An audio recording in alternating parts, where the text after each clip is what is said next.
Hallelujah, Hallelujah, Hallelujah, Hallelujah.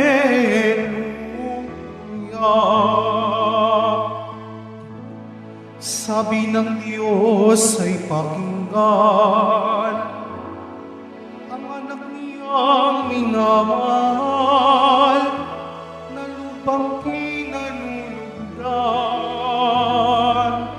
Hallelujah, Hallelujah,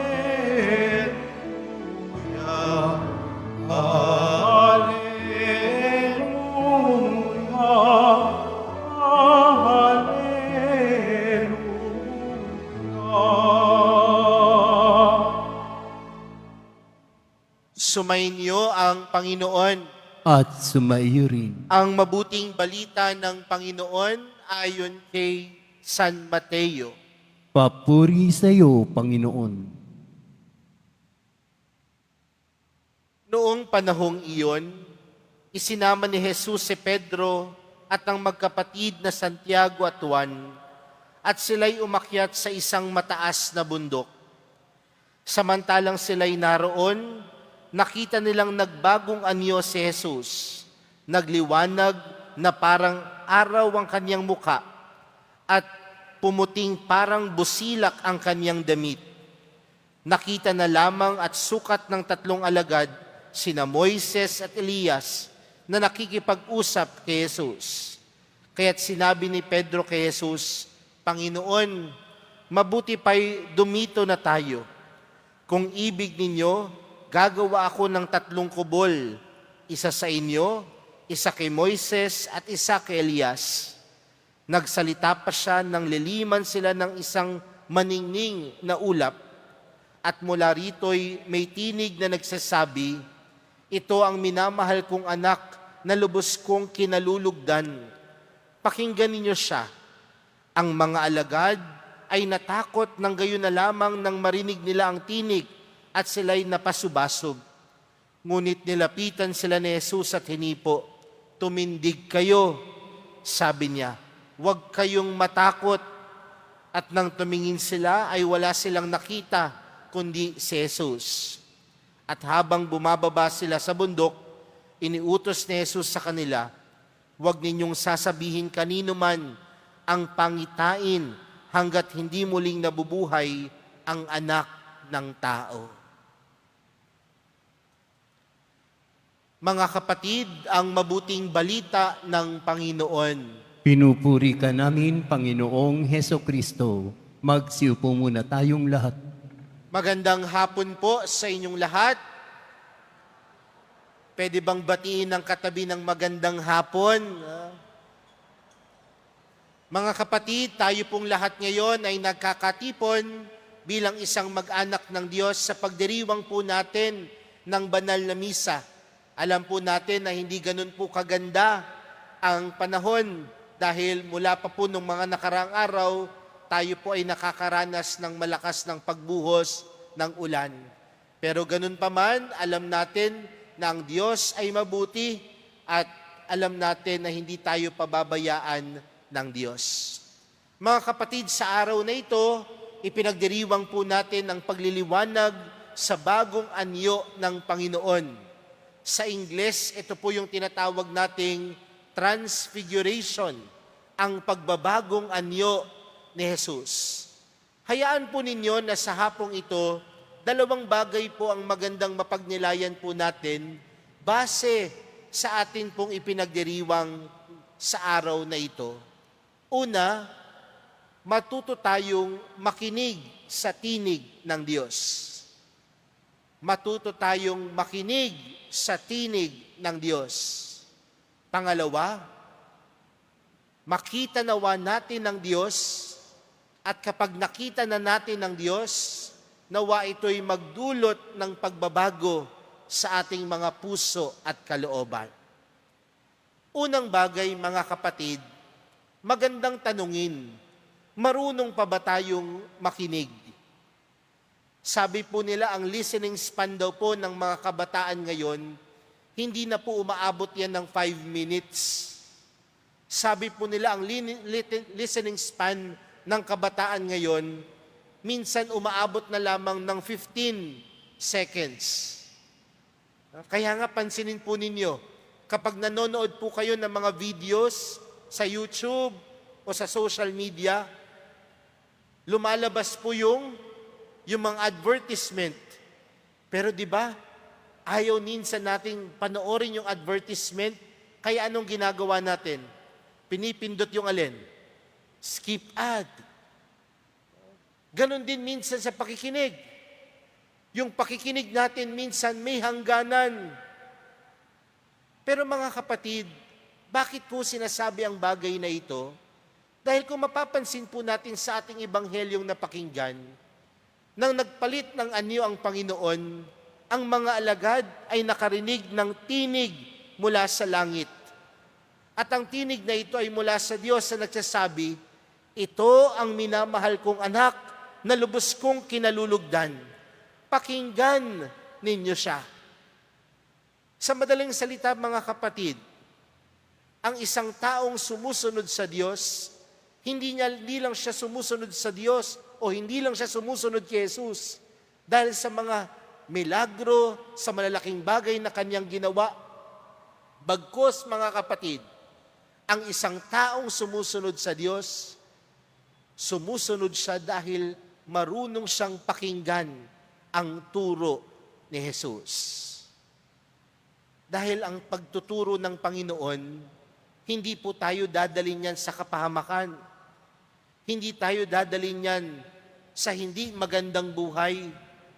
Bagkus alam natin, mga kapatid, ang tinig ng Panginoon ay tinig ng pag-ibig, tinig ng pagmamahal.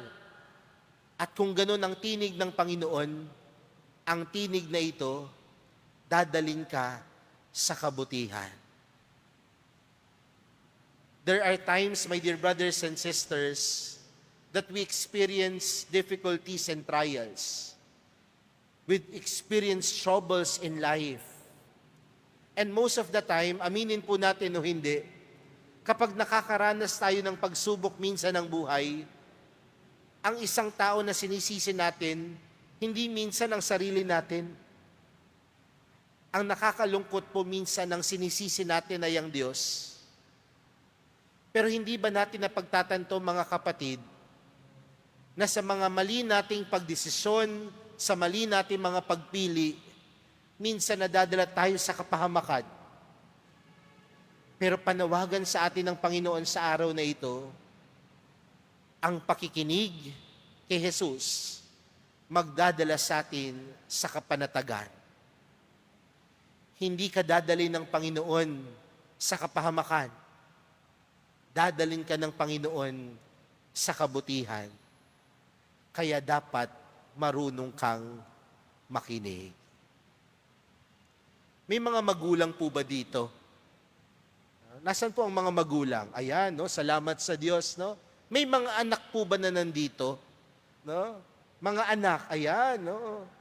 Ang mga anak ba marunong makinig sa magulang? Hoy. Yung mga anak ba marunong makinig sa magulang? Sana.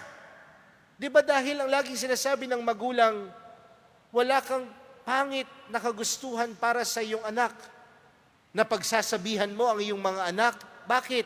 Dahil gusto mo silang mapalagay sa mabuting kinabukasan. Tama po ba? Pero kapag ang anak hindi marunong makinig sa magulang, anong minsan ang nangyayari? Napapahamak. Ganon din, mga kapatid, ang relasyon natin sa Diyos. Kung tayo ay marunong makinig sa tinig ng Panginoon, ang buhay natin ay pagpapalain at ang buhay natin dadali ng Panginoon sa kapanatagan. Kaya sabihan mo yung katabi mo, makinig ka, matuto kang makinig, hindi kung kani-kanino. Makinig ka sa tinig ng Diyos dahil ang tinig na yan magdadala sa iyo sa tunay na kabanalan. Pangalawang bagay, mga kapatid, matuto tayong makakita o buksan ng ating mga puso at kalooban upang makita ang pagkilos ng Diyos. Sa atin pong ibanghelyong napakinggan, ang mga alagad na kasama ng Panginoon ay umakyat sa bundok. At sa bundok, nakita nila ang Panginoon ay nakikipag-usap kay Moises at kay Elias. Pero bukod doon, mga kapatid, nakita ng mga alagad na si Jesus ay puting-puti. Ibig sabihin, nagluluwalhati ang Panginoon. Sa madaling salita po, mga kapatid, nakita nila ang kapangyarihan ng Diyos. At ang kapangyarihan ng Diyos, wagas. At naniniwala po ako, mga kapatid, ang bawat isa po sa atin naniniwala na makapangyarihan ng Diyos. Tama po ba? Naniniwala po ba kayo na kaya ng Diyos ang lahat ng bagay dahil siya'y makapangyarihan? Pero aminin din natin, mga kapatid, kapag tayo ay humaharap sa pagsubok ng buhay, sa hirap ng buhay, minsan nagdadalawang isip tayo sa kapangyarihan ng Diyos. Minsan pinagdududahan natin ang kakayanan ng Diyos sa ating buhay. Pero mga kapatid, sa araw na ito, yung karanasan ng mga alagad ay karanasan din natin araw-araw.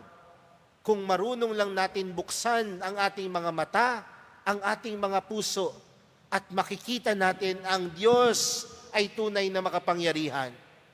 At kung siya ay tunay na makapangyarihan, sasamahan tayo ng Diyos, malagpasan ang lahat ng pagsubok, malagpasan ang lahat ng hirap ng buhay. Kung marunong lang tayong magbukas ng mga mata, magbukas ng ating puso at kalooban, makikita natin na pagdating sa Diyos, tunay na walang imposible. Buksan po ninyo ang inyong mga mata. Buksan po ninyo ang inyong mga kalooban. Mapagtatanto ninyong makapangyarihan ng mahal na pong Jesus Nazareno. Dahil siya'y anak ng Diyos. Dahil siya'y tunay na makapangyarihan. At kasama sa pagbukas ng puso at kalooban, mga kapatid, ay ang pagtitiwala natin na siya ay Diyos. Na siya ay Diyos na kasama natin. Na siya ay Diyos na kapiling natin. Na siya ay Diyos na tunay na sumasa atin. Kaya mga kapatid, ang pagbabagong anyo ni Jesus ay pagpapaalala sa ating matuto tayong makinig. Dahil ang pakikinig magdadala sa atin sa kabanalan. At sa pagdala ng Panginoon sa atin sa kabanalan, mabuksan ng ating mga puso at kalooban upang maranasan at makita natin na ang mahal na pong Jesus Nazareno ay anak ng Diyos at tunay na makapangyarihan. Mga kapatid, kung tunay nating nakikita ang Diyos bilang makapangyarihan, ibig sabihin, dapat nagdudulot din ito sa atin ng pagbabago ng puso at kalooban. Ang pagbabagong anyo ng Panginoon ay panawagan din sa atin na ang bawat isa sa atin, tinatawag niya ding magbago ng puso at kalooban na handang sumunod sa Kanya. Kaya sa pagpapatuloy po ng ating banal na misa para sa araw na ito, ilapit po natin sa ating mahal na pong Jesus Nazareno ang dalawang bagay na ito. Mahal na pong Jesus Nazareno, turuan niyo po kaming makinig sa iyong mga tinig. Mahal na pong Jesus Nazareno, buksan po ninyo ang aming mga mata at puso upang ang aming puso at kalooban maranasan ang inyong makapangyarihang pagmamahal para sa amin. Amen.